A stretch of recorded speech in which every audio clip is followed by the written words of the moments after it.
یہ ابھی کاظم صاحب کی بات آپ نے کی، تو میں سمجھتا ہوں کہ سید محمد کاظم صاحب پاکستان کے بہت ہی چیدہ لوگوں میں سے تھے،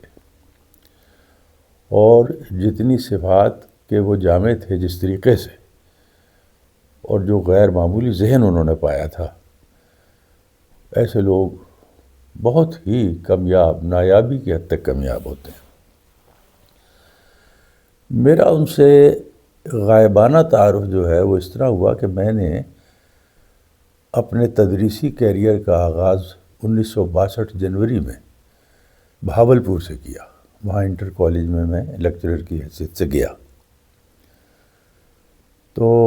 وہاں رحمت اللہ شاہ صاحب عربی کے استاد تھے، ساتھ والے بلاک میں جو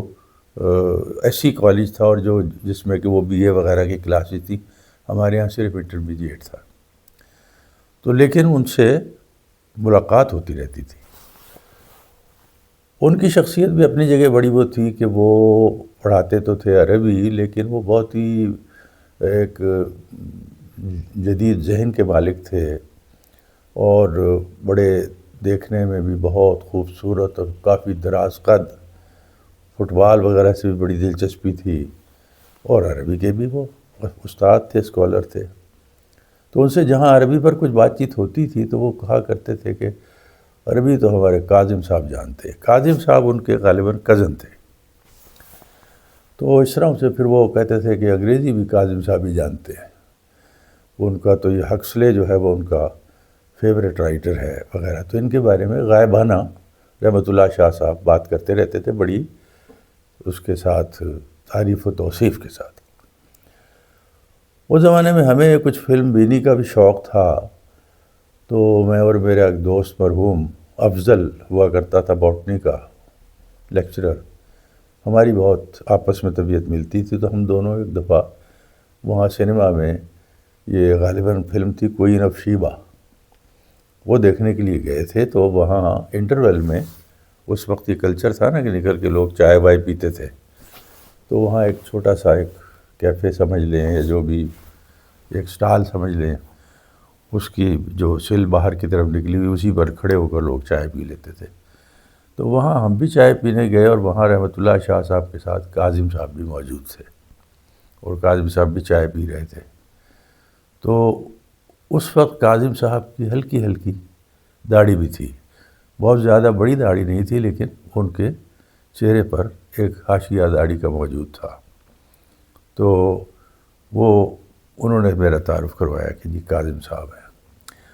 بعد میں جب بات ہوتی تھی تو کاظم صاحب کہتے ہیں کہ مجھے یہ ملاقات بالکل یاد نہیں ہے،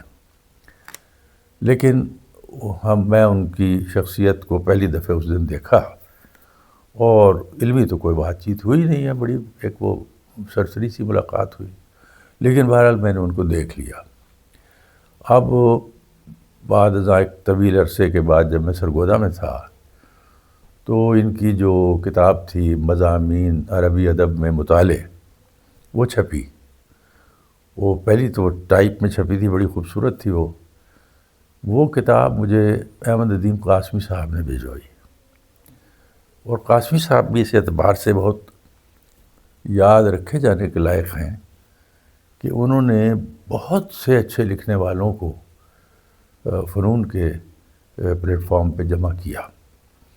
اور چونکہ بہاولپور میں وہ خود بھی پڑھ چکے تھے، تو ان کی محمد خالد اختر سے اور سید محمد کاظم سے ایک پرانی شناسائی چلی آتی تھی، اور ان دونوں کی جو کمالات تھے علمی اور ادبی، اس کے بڑے معترف تھے، اور وہ چاہتے تھے چنانچہ یہ دونوں فنون کے لیے لکھتے تھے۔ میرا خیال انہوں نے کہ زیادہ تر فنون میں ہی لکھا ہے، کاظم صاحب نے تو خاص طور پر، میرا خیال ہے کہیں اور لکھا ہی نہیں۔ تو وہاں جب وہ چھپی تو انہوں نے، قاسمی صاحب نے مجھے وہ کتاب بھجوائی سرگودا میں، اور یہ کہا کہ آپ اس پر کچھ لکھیں بھی، اور ٹیلی ویژن پر ایک پروگرام کے لیے بھی کہا کہ آپ وہاں سے آ کر یہ ریکارڈنگ کروائیں۔ تو میں چنانچہ وہاں سے لاہور آیا، لاہور آ کر میں نے لاہور پی ٹی وی کے اسٹوڈیوز میں اس پر ایک گفتگو ریکارڈ کرائی، معلوم نہیں وہ کہیں محفوظ بھی ہے یا نہیں ہے، کیونکہ پرانے پروگرام جن کے کچھ لوگ نکال لیتے ہیں. ویسے میں نے ایک آدھ پروڈیوسر سے بات کی تو انہوں نے مجھے بڑے پرانے پروگرام نکال دیے. اب مجھے یہ یاد نہیں ہے کہ اس کے پروڈیوسر کون تھے، ورنہ جلدی نکل آتا ہے. تو وہ میں نے وہاں ان کے بارے میں ایک رائے کا اظہار کیا، اس کتاب پر ایک تبصرہ سا کہہ لیجیے وہ کیا، اور بعد میں وہ قاسمی صاحب نے میرا جو ریٹن تبصرہ تھا وہ انہوں نے شائع کیا فنون میں. تو اس کے بعد وہ کاظم صاحب نے مجھے ایک خط لکھا، اور اس میں اچھا کاظم صاحب کا خط بہت خوبصورت تھا. ان کی شخصیت بنیادی طور پر بڑی منظم شخصیت تھی. انہوں نے اس سے آزاد ہونے کی کوشش بھی کی، لیکن میں سمجھتا ہوں کہ ان کی منظم تربیت اتنی مضبوط تھی کہ وہ آخری دم تک اسے ترک نہیں کر سکے، اپنی بعض اوقات کانشیس ایفرٹ کے باوجود. ان کی طرز تحریر، ان کا سواد خط، ان کی نشست و برخاست، ان کی عام طور پر کم گوئی اور اس طرح کی جتنی چیزیں تھیں، یہ انہوں نے جو آغاز میں جماعت اسلامی سے تعلق رہا. ایک تو وہ اپنے استاد مسعود عالم ندوی صاحب کا بہت ذکر کرتے تھے، اور غالباً ان کا بھی تعلق جماعت اسلامی سے تھا. تو وہ عربی کے استاد کے طور پر کہتے تھے میں نے ان سے عربی سیکھی ہے. ویسے تو انہوں نے علی گڑھ کے دور طالب علمی میں وہاں سے گئے تھے نا پڑھنے، انجینئرنگ کی تعلیم انہوں نے وہاں سے پائی. تو انہوں نے عربی کی بنیادی چیزیں تو اپنی ہی طور پر پڑھ لی تھی، اور کہا کرتے تھے مجھے ایسا لگتا تھا عربی پڑھتے ہوئے کہ جیسے میرے اندر اور اس کے اندر ایک پرانا رشتہ ہے. تو کیونکہ سادات میں سے تھے اس لیے ایک پرانا رشتہ تو تھا. لیکن کاظم صاحب اس اعتبار سے بڑے غیر معمولی تھے کہ انہوں نے کہیں عربی کی رسمی تعلیم نہیں پائی، لیکن اس میں بہت اچھی استعداد پیدا کی، ذوق پیدا کیا. تو وہ مسعود عالم ندوی صاحب سے بہت شیفتگی تھی انہیں، اور بڑے دل سے ان کو یاد کیا کرتے تھے. وہ کہتے تھے کہ جب وہ کبھی ادھر سے گزرتے بھی تھے تو مجھ سے ضرور ریلوے اسٹیشن پر ہی چاہے ملاقات ہو وہ کرتے تھے، اور مجھے انہوں نے بہت گائیڈ کیا اور بہت سے رائٹرز کے بارے میں کہا فلاں کو پڑھو فلاں کو پڑھو. تو میں ان کے کہنے سے پڑھتا تھا. پھر وہ اس حد تک ان کا عربی کے باقاعدہ کسی سلسلے سے وابستہ نہ ہوتے ہوئے بھی ان کا عربی کا اس حد تک یہ بہت غیر معمولی بات ہے. پرانے لوگ ہمارے عربی کے بہت بڑے اسکالر ہوتے ہوئے بھی عربی لکھنا جو ہے وہ ان کے لیے بہت مشکل ہوتا تھا، لیکن یہ بڑی رواں عربی لکھتے تھے. اور انہوں نے جماعت اسلامی سے وابستگی کے زمانے میں مولانا مودودی کی کئی کتابیں اردو سے عربی میں ترجمہ کیں، جو محمد کاظم صباغ کے نام سے اس زمانے میں لکھتے تھے. وہ کتابیں اب بہت کم ملتی ہیں، لیکن بہرحال وہ ان کے پاس تھیں ریکارڈ میں. تو پھر ان کا کچھ جماعت اسلامی سے تعلق ٹوٹ گیا، اور وہ چونکہ ذہن میں ان کے ایک یہ بھی تھا کہ وہ بہت منظم اور بڑی اپنی جڑوں سے وابستگی کے باوجود ان کے اندر ایک آزاد روح بھی تھی، اور وہ اس سے باہر بھی نکلنا چاہتے تھے. چنانچہ انہوں نے پھر عمومی ادب، عالمی سطح کے مختلف چیزیں بہت پڑھیں، کو لکھا. پھر وہ جرمنی گئے، وہاں رہے. تو وہاں رہتے ہوئے ان کے ذہن میں کچھ ایسی تبدیلیاں آئیں کہ انہوں نے داڑھی بھی جو ہے وہ صاف کر دی. لیکن وہ اس کے باوجود کبھی ہلکے آدمی نہیں بن سکے کہ وہ سطحی لوگ جس طرح وہ پھر اعتراضات شروع کر دیتے ہیں، ایسا کبھی نہیں ہوا. تو جب وہاں سے واپس آئے پھر انہوں نے اس کی بھی وہاں کی بھی لکھی، اور وہ یہ بھی ہے کہ ان میں سب کچھ لکھ دینے کی جرأت بھی تھی. چنانچہ وہ ایسی باتیں بھی اس میں لکھ دی انہوں نے جو شاید کوئی اور ہوتا تو ممکن ہے نہ لکھتا. پھر وہ یہاں آنے کے بعد آخری زمانے میں ان کا رجوع پھر سے مذہب کی طرف ہوا. میری ان سے شناسائی رفتہ رفتہ بڑھی. یعنی ایک دفعہ تو بہت ڈرامیٹک انداز میں فیروز سنز پر میں بھی ریک میں کتابیں دیکھ رہا تھا، وہ دوسری طرف دیکھ رہے تھے. جھکے ہوئے جب وہ اوپر آئے تو ایک فلمی انداز میں آمنے سامنے ہو گیا، اور وہ بڑے خوش ہوئے۔ اس وقت تک میں ان کی کتاب پہ بھی تبصرہ کر چکا تھا سب کچھ، اور لیکن وہ بنیادی طور پر ایک شائی آدمی تھے، مجلسی نہیں تھے۔ تو دونوں میں سے ہم میں کسی میں بھی اتنا نہیں تھا کہ ہم اسی دن کہیں کہ چلیے کہیں بیٹھتے ہیں، چائے پیتے ہیں،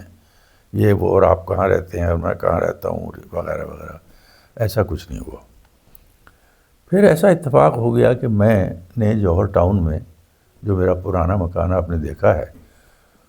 وہ کچھ تعمیر ہو گیا تو میں اس میں رہنے لگا، اور اس وقت ارد گرد بہت ہی کم آبادی تھی اور مسجد بھی کوئی نہیں تھی وہاں اس وقت تک۔ تو جمعے کی نماز پڑھنے کے لیے میں ٹیکس سوسائٹی میں جاتا تھا جہاں کاظم صاحب رہتے تھے، تو یہ بھی آتے تھے۔ وہ ہارون ان کا جو پروردہ لڑکا تھا وہ ان کے ساتھ ہوتا تھا، تو ان کے بیٹے باہر امریکہ جا چکے تھے، تو اس وقت سے ان سے کچھ قرب ہونا شروع ہوا، اور کچھ انہوں نے بھی ایک ایسی کوئی انس محسوس کیا کہ وہ آہستہ آہستہ میرے گھر بھی تشریف لانے لگے، آتے تھے، بیٹھتے تھے، بہت خوش ہوتے تھے، اور میوزک کا بھی انہیں بہت شوق تھا۔ تو کچھ پرانے گانے وانے میرے پاس جو مجھے بھی پسند تھے اس دور میں ان کو ایک آدھ دفعہ سنایا، تو اس میں ہوتا تھا۔ خیر، میں کام کر رہا تھا اس پر، قلائد الجبان پر، جو ایک عربی کا بڑا مشکل سا مخطوطہ تھا، وہ اس کو دیکھ کر بہت داد دیتے تھے، تو میں لگا رہا اس پر۔ انہوں نے مضمون بھی لکھا بعد میں، بلکہ انہوں نے کہا تھا کہ یہ کتاب جب آپ کی چھپ جائے گی تو میں اس پر لکھوں گا، تو ایسا وہ بہت کم کرتے تھے، تو مجھ سے کافی وہ ہو گئے۔ پھر وہ آہستہ آہستہ ذرا، جو مجھ سے چونکہ عمر میں کافی بڑے تھے، جب وہ عمر ڈھلنے لگی تو ان کی صحت اس قابل نہ رہی کہ وہ خود ڈرائیو کر کے آئے، تو کبھی وہ ہارون کے ساتھ آ جاتے تھے۔ پھر آہستہ آہستہ یہ ہو گیا کہ میں ہی جاتا تھا ان کی طرف، اور ہم وہاں بیٹھ کر کچھ کرتے تھے، تو اس میں کبھی عربی ادب کبھی کسی چیز پہ ہوتی تھی، اور ہماری ایک آپس میں قرب پیدا ہو گیا۔ پھر آخری زمانے میں جب وہ بہت بیمار ہوئے تو ہم انہیں دیکھنے ہاسپٹل میں بھی جاتے رہے، اور دیکھتے دیکھتے یہ سارا جو تھا بکھر گیا، اور ان کی وفات ہو گئی، جو بہت بڑا لاس تھا۔ بچے ان کے آئے امریکہ سے، لیکن اس کے بعد ان کی تدفین کے بعد وہ چلے گئے۔ پھر ان کی لائبریری کا کیا ہوا مجھے کچھ معلوم نہیں، اور وہ گھر میں بھی اب پتہ نہیں کوئی رہتا بھی ہے یا سب بک گیا ہے، کیا ہوا ہے، تو وہ کچھ سارا ہی منظرنامہ ہی تبدیل ہو گیا۔ تو ان کی شخصیت میں، اچھا دیکھیے، وہ جب آخری زمانہ آیا تو ان کے ہاں عقیدہ بہت انٹیکٹ تھا،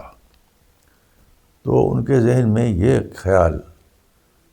پیدا ہوا کہ میں قرآن مجید کا ترجمہ کروں۔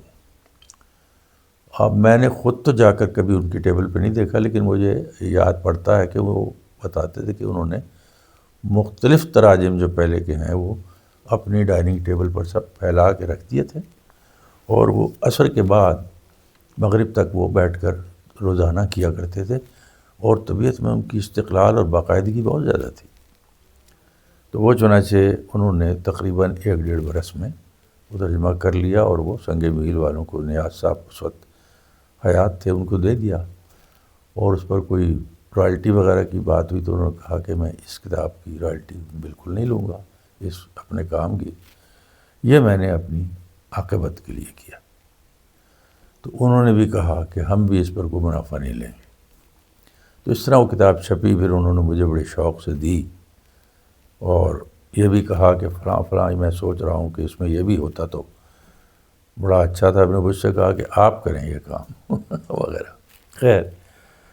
تو میری ان سے ایک بڑی ایک دلی تعلق تھا۔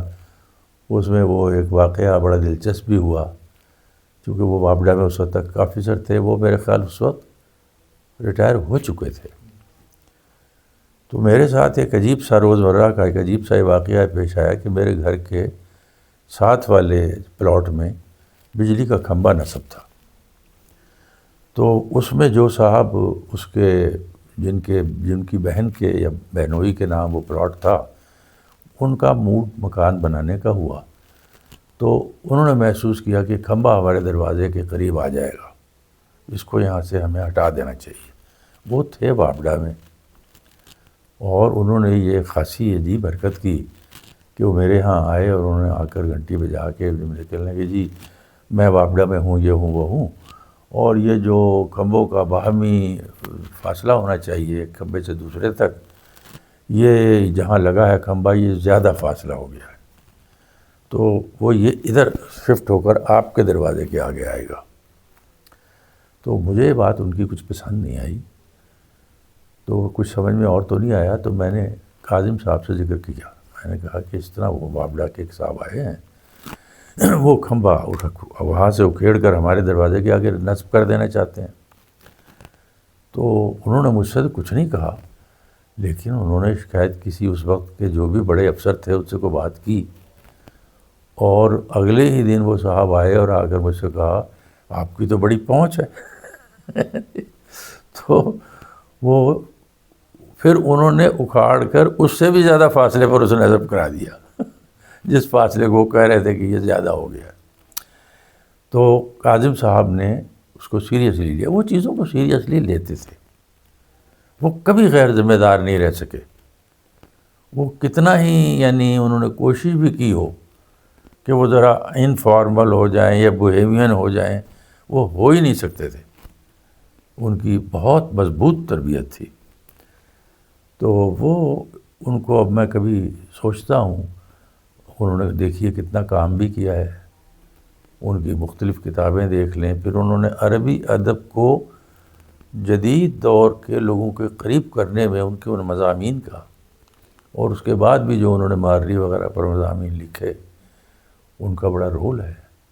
کیونکہ انہوں نے ایسی طرز پر وہ چیزیں لکھیں جو ہر آدمی پڑھ کر متاثر ہو۔ تبصرے بہت عمدہ کیے انہوں نے۔ جی تبصرے بہت عمدہ کیے، تو اور پھر وہ تبصرے جرأت مندی کے ساتھ ہوتے تھے۔ میں نے آخری زمانے میں ان سے ایک دو دفعہ کہا کہ آپ بیتی لکھیں، آپ کا خاصی وسیع تجربہ ہے چیزوں کا۔ وہ کہ اچھا، میں نے جو ان کی گفتگو سے اندازہ کیا وہ یہ تھا کہ وہ بہت صاف گو آدمی تھے، اور وہ ان کو اندازہ تھا کہ میں دوسروں کے بارے میں کچھ چیزیں جو میرے ذہن میں ہیں وہ میں اگر لکھوں گا تو خاصی نازک ہوں گی، اور اگر نہیں لکھوں گا تو یہ ایک طرح کی وہ ہوگی، یعنی اس کے اندر کہ قصداً آپ نے کچھ حقائق کو چھپا لیا ہے۔ تو میں نے انہیں کہا جی آپ لکھیں ضرور، لیکن وہ اس پر راضی نہیں ہوتے تھے، اور اس میں جو رکاوٹ تھی وہ میرے خیال میں یہی تھی کہ وہ جو کچھ لکھ ڈالنا چاہتے تھے وہ سمجھتے تھے کہ ایکسیپٹیبل شاید نہیں ہوگا۔ اپنے بارے میں تو وہ لکھ ہی دیتے، لیکن دوسروں کے بارے میں لکھنے سے ذرا کتراتے تھے۔ تو اس لیے انہوں نے باقاعدہ سوانح عمری تو اپنی نہیں لکھی، لیکن اس کا شاید اتنا اثر ضرور ہوا کہ انہوں نے علی گڑھ کی یادوں پر کچھ مضامین لکھے، الحمرا میں چھپتے رہے، اور وہ بھی غنیمت ہیں۔ تو اس دور میں وہ ابن خلدون پر کام کر رہے تھے جو ان کی وفات کے بعد شائع ہوا۔ تو میں تو ان سے کہا کرتا تھا کہ ابن خلدون کی رہنے دیں، یہ تو کوئی اور بھی لکھ دے گا، آپ کی سوانح عمری تو بس آپ ہی لکھ سکتے ہیں۔ لیکن بہرحال وہ انہوں نے جزوی طور پر کچھ یادیں وغیرہ لکھیں، مگر وہ آپ بیتی لکھنے کی طرف نہیں آئے، اور میرا خیال یہ ہے کہ اس کے اندر یہی بھی رکاوٹ تھی۔ اور اسی طرح سے وہ اسٹیج پر جانا، کسی محفل کی صدارت کرنا، کسی جگہ بہت پرومیننٹ ہونا، کہیں فارمل سپیچ کرنا، ان چیزوں سے بے حد طبیعت کو بہت تھا۔ وہ قلم سے جو کرتے تھے کام وہ ہوتا تھا، وہ اس طرح سے کہیں گفتگویں اور تقریریں یہ وہ نہیں کر سکتے تھے، طبیعت کی ان کا میلان ہی نہیں تھا۔ نہ وہ یہ کہ آپ اس طرح کیمرہ لگا دیں اور وہ بیٹھ کر آپ کو کوئی چیز لکھوا دیں یا مطلب ریکارڈ کروا دیں، یہ نہیں کرتے تھے، ان کی طبیعت اس کا ساتھ نہیں دیتی تھی۔ ہاں، میں نے شاید آپ کو پہلے بھی بتایا تھا کہ ایک زمانے میں تو میری وہ جو کتاب تھی نا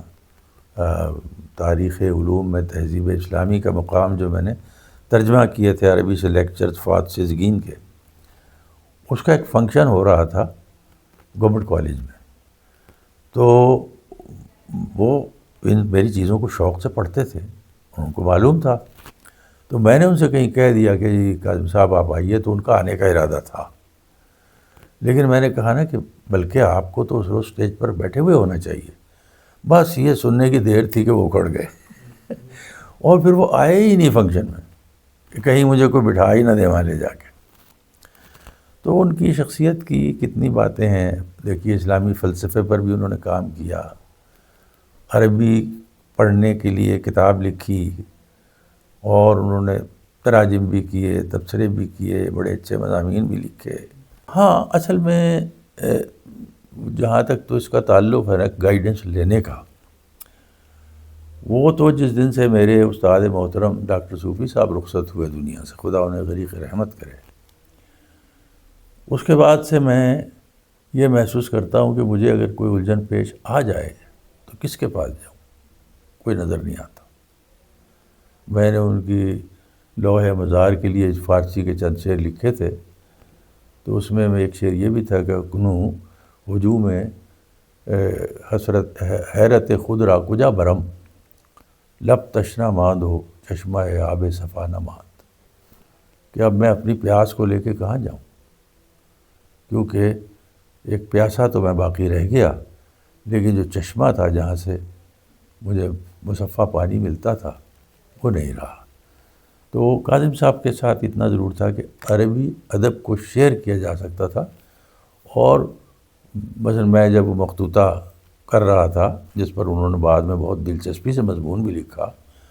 تو ایک دن آئے تو میں نے کہا کہ یہ دیکھیے یہ میں پڑھا نہیں جا رہا تھا، کل سے میں نے غور کر کے ایک نتیجے پر پہنچا ہوں۔